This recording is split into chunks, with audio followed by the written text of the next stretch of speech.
Portuguese overseas expansion began in the 15th century. They, like many other European nations, felt that they were the most powerful and used their belief in their authority to validate the capture, conquest, and brutal treatments of African colonies and their people. The Portuguese, as they pushed south along the coast of West Africa, were the first Europeans to come into contact with the people of the sub-Saharan Africa.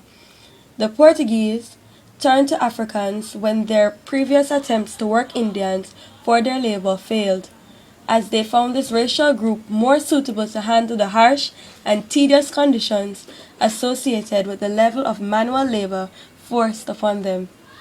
Many Africans along the African coast were shackled and overworked in their colonies to provide the Portuguese with riches so as to ensure that they had productive labor. They eliminated the former African empire within the colony as they enslaved these people and expanded their own empire.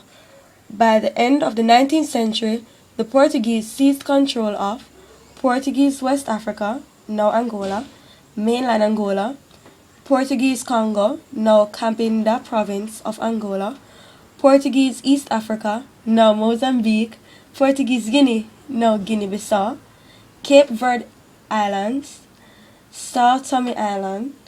The brutal nature of the Portuguese conquest of the Africans resulted in the use of a variety of control and disciplinary devices. Some of the best known devices were collars, shackles, and chains. The Africans were made to do degrading tasks. Slaves were not allowed to better themselves or to strive for their own goals. Men, women, the elderly, and children alike were given tasks to complete by the Portuguese, such as working in the fields and being house slaves. Slaves absolutely did not receive proper nutrition. The physically straining tasks that they worked led to the diminishing of their immune systems. They also became part of a vicious cycle. Without the proper nutrition and energy, people cannot work under such intense conditions. However, if they did not follow their master's orders exactly, they were whipped and beaten. Children suffered immensely, and child mortality rates on rice plantations were about 66%. Sexual health was also a serious problem for women. Slave masters often raped the slave women. No protection was used, and they did not have access to medical care. Therefore, in addition to the emotional scars, the slave women were at high risk for contracting diseases from their slave masters. The living conditions reflected those which were dominant in Africa, crammed with sometimes as many as 10 people sharing a hut. However, with the existence of the Portuguese, their harsh living conditions intensified. This resulted in them existing without proper utensils, food, sanitation, and even water. Millions of Africans were transported across the Atlantic and sold into slavery in the Americas.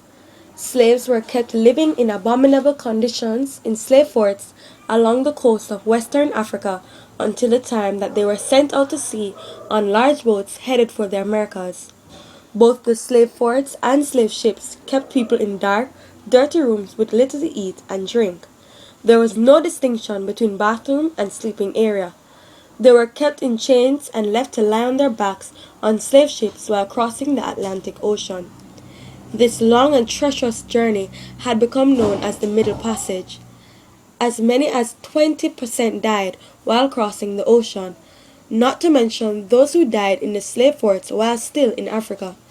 On the disembarking from the ships into the New World, each slave was then oiled and auctioned off to the highest bidders. They were branded to show ownership by a new European master. This immense painful experience only furthered the idea of Africans as mere property. It was the cultivation of sugar that first made slavery important leading up to the slave trade. Their conditions did not mitigate but only worsen. Being used as laborers on sugar plantations, continuously being forced and shackled to endure the harsh treatment on the plantations. They were overworked and underfed, which declined their numbers and fueled rage and riots among the African population. However, With this incompliance to European dictatorship, the slaves were met with fierce and tremendous brutality, being fatally whipped and tormented as a means of discipline. The Portuguese in Africa only proved to be detrimental for the Africans, and the nature of their conquest embodied that of brutality, death, and the diminishing of a nation.